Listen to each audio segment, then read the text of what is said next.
بسم اللہ الرحمن الرحیم نحمده ونصلی علی رسولہ الکریم والحمد للہ رب العالمین۔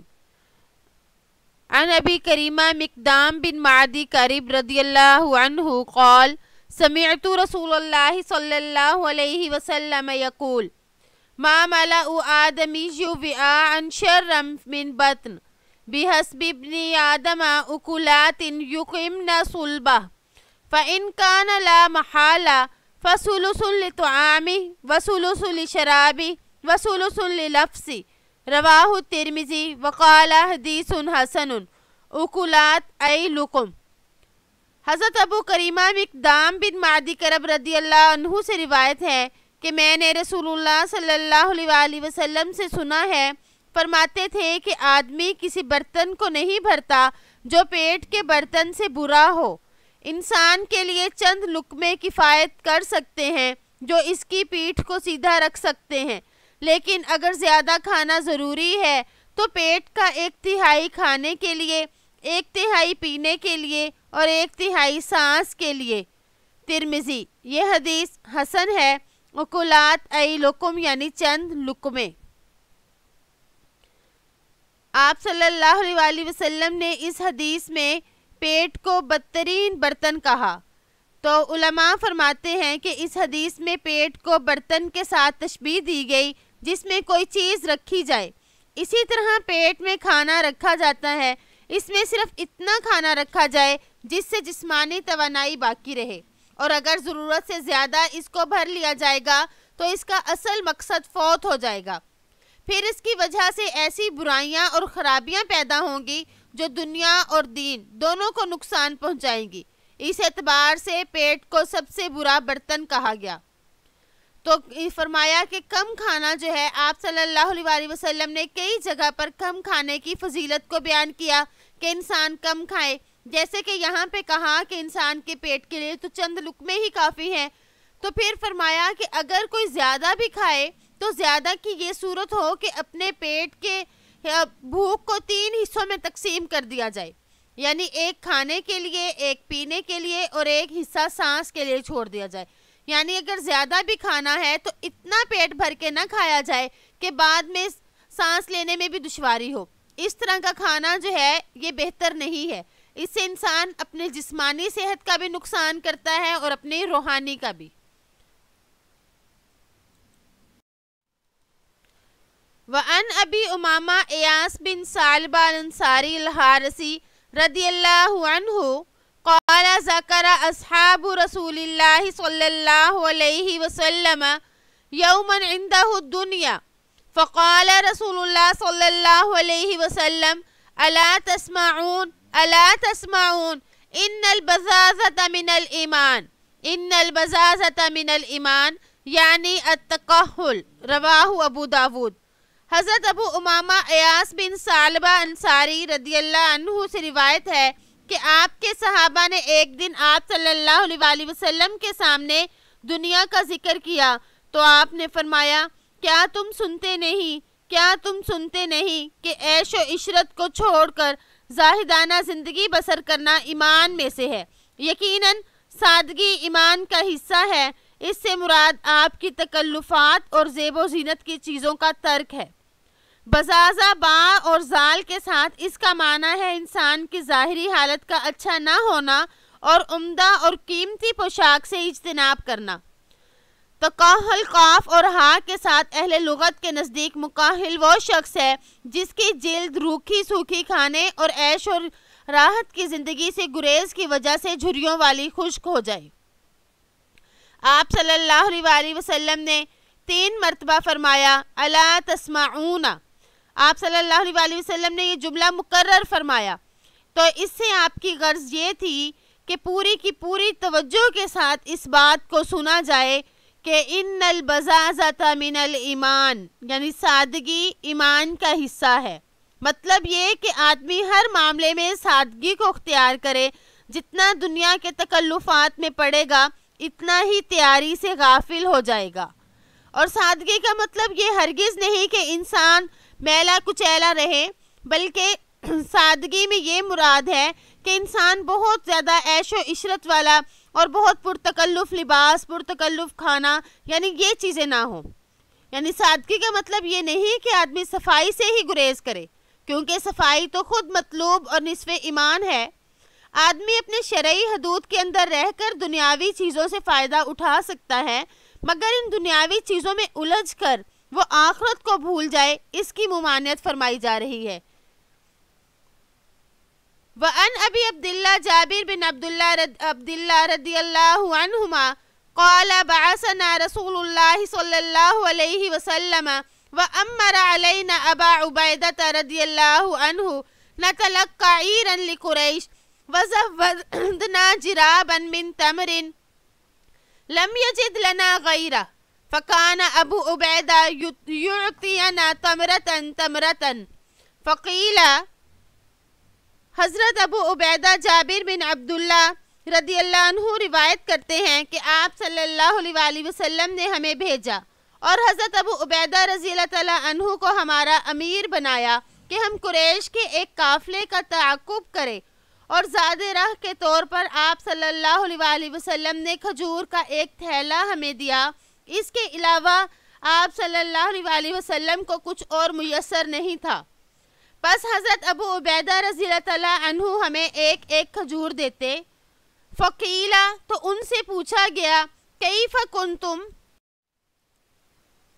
تصنعون بها قال نمسها كما يمس الصبي ثم نشرب عليها من الماء فتكفينا يومنا إلى الليل وكنا نضرب بعصينا الخبط ثم نبله بالماء فنأكله وانطلقنا على ساحل البحر فرفع لنا على ساحل البحر كهيئة الكثيب الضخم فأتيناه فإذا هي دابة تدعى العنبر فقال أبو عبيدة ميتة ثم قال لا بل نحن رسول الله صلى الله عليه وسلم وفي سبيل الله وقد اضطررتم فكلوا فأقمنا عليه شهرا ونحن 300 حتى سمنا ولقد رأيتنا نغترف من وقب عينه بالقلال الدهن ونقطع منه الفدر كالثور أو قدر الثور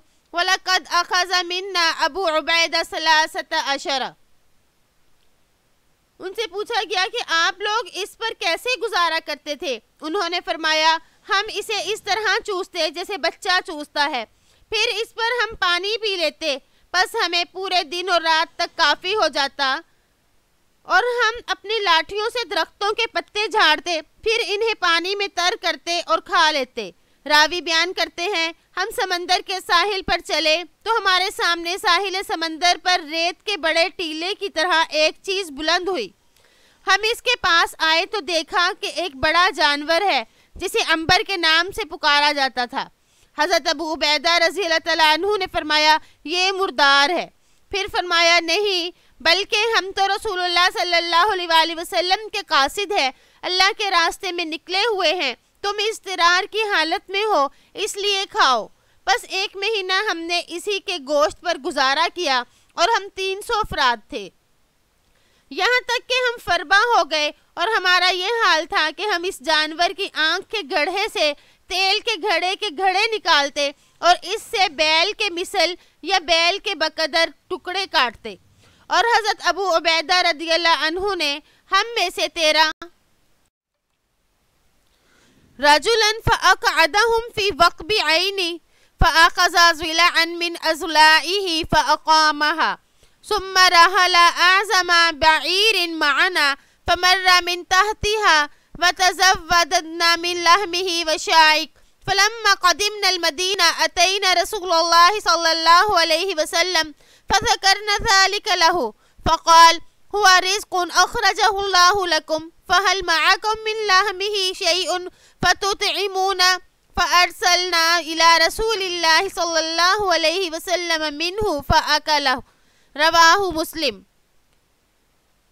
تو ہم میں سے 13 آدمی لیے اور انہیں اس کی آنکھ کے گڑھے میں بٹھا دیا اور اس کی پسلیوں میں سے ایک پسلی پکڑ کر اسے کھڑا کیا، پھر ہمارے پاس موجود سب سے بڑے اونٹ پر کچاوا رکھا اور اسے اس کے نیچے سے گزار دیا۔ ہم نے اس کے گوشت کے ٹکڑے کاٹ کر زاد راہ کے طور پر ساتھ لے لیے۔ جب ہم مدینہ پہنچ گئے تو ہم رسول اللہ صلی اللہ علیہ وآلہ وسلم کی خدمت میں حاضر ہوئے۔ آپ سے اس جانور کا ذکر کیا تو آپ نے ارشاد فرمایا وہ رزق تھا جسے اللہ نے تمہارے لیے نکالا تھا، کیا تمہارے پاس اس کے گوشت میں سے کچھ باقی ہے؟ پس وہ ہمیں بھی کھلاؤ۔ چنانچہ ہم نے اس کا ایک حصہ آپ صلی اللہ علیہ وآلہ وسلم کی خدمت میں بھیجا جسے آپ نے تناول فرمایا۔ اس حدیث مبارکہ میں یہ بتایا گیا کہ دیکھیں مسلمانوں کی کیا حالت تھی، اصحاب رسول کی کیا حالت تھی کہ وہ جنگ کے لیے گئے ہیں لیکن ان کے پاس کھانے کے لیے کچھ بھی نہیں، اور کھانے کے لیے ایک کھجور تھی جسے وہ کہتے کہ ہم کھاتے اور 24 گھنٹے اسی کی طاقت سے ہم چلتے پھرتے اور جہاد کرتے۔ تو اللہ تعالیٰ کی طرف سے یہ ایک معجزہ تھا کہ اللہ پاک نے ان کے لیے کھجور میں بھی اتنی طاقت پیدا کر دی کہ وہ اس کے ذریعے سے پورا ایک دن گزار سکتے تھے۔ اور دوسرا صحابہ اکرام کے دیکھیں کس قدر ان کا صبر ہے کہ 24 گھنٹے وہ اس پر گزار دیتے۔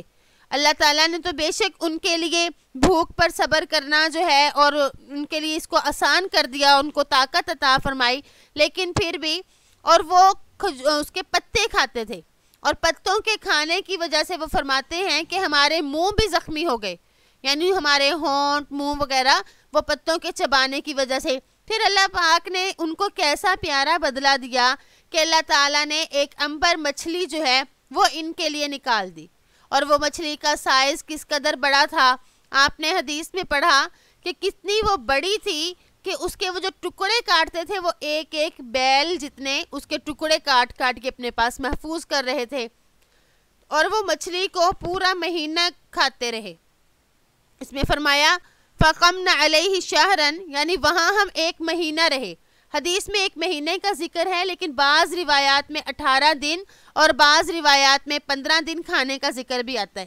ان سب روایات میں تطبیق کی صورت یہ ہے کہ اس مچھلی سے 15 دن یعنی آدھے مہینے تک پورے لشکر نے کھایا۔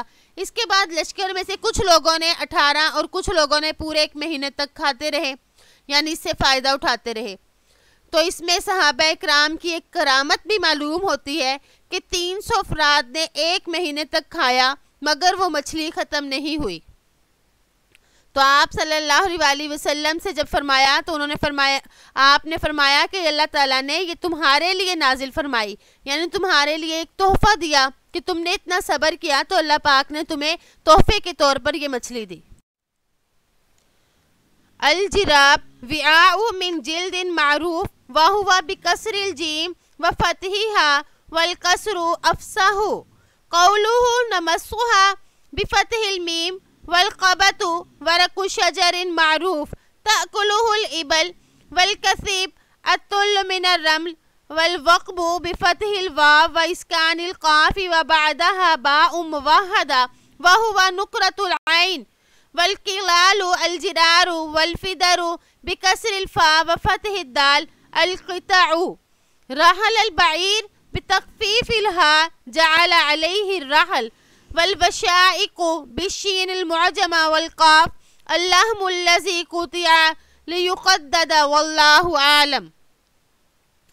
جراب چمڑے کا ایک مشہور تھیلا ہوتا ہے، یعنی جراب چمڑے کا مشہور تھیلا اور برتن، اور جیم پر زیر اور زبر کے ساتھ دونوں طریقے سے پڑھنا جائز ہے، تاہم زیر زیادہ فصیح ہے یعنی زیادہ بہتر ہے۔ نمسوہا میم پر زبر کے ساتھ الخبتو یعنی مشہور درخت کے پتے جسے اونٹ کھاتے ہیں۔ الکثیب ریت کا ٹیلا۔ الوقب وقب واو پر زبر اور کاف ساکن، اس کے بعد با آنکھ کا گڑھا۔ القلال قلال مٹکے، اور فدر فا پر زیر اور دال پر زبر یعنی ٹکڑے۔ اور اسی طرح رحل البعیر کا مطلب ہے ہا پر زبر بغیر شد کے ساتھ اونٹ پر کچاوا رکھا، اور الوشائق شین اور قاف کے ساتھ وہ گوشت جسے خشک کرنے کے لیے کاٹا جائے یعنی ٹکڑے ٹکڑے کیے جائیں، واللہ اعلم۔ اس حدیث میں آپ صلی اللہ علیہ وسلم کے صحابہ کی کرامت کو بیان کیا کہ 1 مہینے تک انہوں نے مچھلی کو کھائی اور کس طرح سے 300 افراد کا یہ کھانا بنا. تو آپ صلی اللہ علیہ وسلم کے احکامات پر عمل کرنے کی وجہ سے اللہ تعالیٰ دنیا میں بھی انعام و اکرام دیتے ہیں اور اس کے علاوہ آخرت میں بھی نوازتے ہیں. تو ہم نے آج کے سبق میں بھی یہی پڑھا کہ مومن جو ہے وہ کھانے کے لیے دنیا میں نہیں آیا, اس کا مقصد تو آخرت ہے. یعنی ہم نے آخرت کے لیے کرنا ہے, اپنے تمام تر کوششوں کو, اپنی تمام تر قوتوں کو, صلاحیتوں کو آخرت سنوارنے کے لیے لگانا ہے, نہ کہ دنیا میں کہ بھی دنیا کو کمائیں, خوب اچھا پہنیں, خوب اچھا کھائیں اور بس ختم ہو جائے. تو اس طرح سے تو ہماری آخرت کا بہت زیادہ نقصان ہوگا, جو کہ ہم نے کرنا نہیں. تو اگر ہم دنیا کی کوئی پرواہ نہ کریں, دنیا کو اپنا مطلب اور مقصود نہ بنائیں, تو اللہ تعالیٰ ہمیں دنیا بھی بقدر ضرورت عطا فرما دیتے ہیں. ہمارے دل میں اس کی محبت نہ ہو, اللہ تعالیٰ دنیا بھی دے دیتے ہیں اور آخرت میں بھی انسان نعمتوں سے, ایسی نعمتیں جن کو کبھی زوال نہیں, ان نعمتوں سے اللہ تعالیٰ انسان کو نوازتا ہے. اللہ تعالیٰ سے دعا ہے کہ اللہ تعالیٰ ہمیں جو سنا اس پر عمل کرنے کی توفیق عطا فرمائے, آپ صلی اللہ علیہ وسلم کے بتائے ہوئے طریقوں کے مطابق زندگی بسر کرنے کی توفیق عطا فرمائے. آپ کو جیسے کہ پہلے معلوم ہے, بتایا جا چکا ہے کہ امام نووی رحمہ اللہ اپنی کتاب میں تمام وہ احادیث لے کر آئے ہیں جو کہ صحیح ہیں, اور اس کے علاوہ آپ ایسی احادیث کو لے کر آئے جن کا تعلق ہماری زندگی سے ہے. یعنی ہم نے ان کو اپنی زندگی میں لے کر آنا ہے, ان کی نورانیت کی وجہ سے ہماری زندگی نورانی ہوگی. تو ہم نے آج یہ پڑھا کہ ہم زیادہ کھانے پینے سے گریز کریں, پرتکلف کھانے سے گریز کریں, بلکہ سادہ کھانا ہو اور سادہ لباس ہو, ہماری سادی ہی زندگی ہو. امید ہے کہ آپ کو آج کا سبق سمجھ آ گیا ہوگا. السلام علیکم ورحمۃ اللہ وبرکاتہ.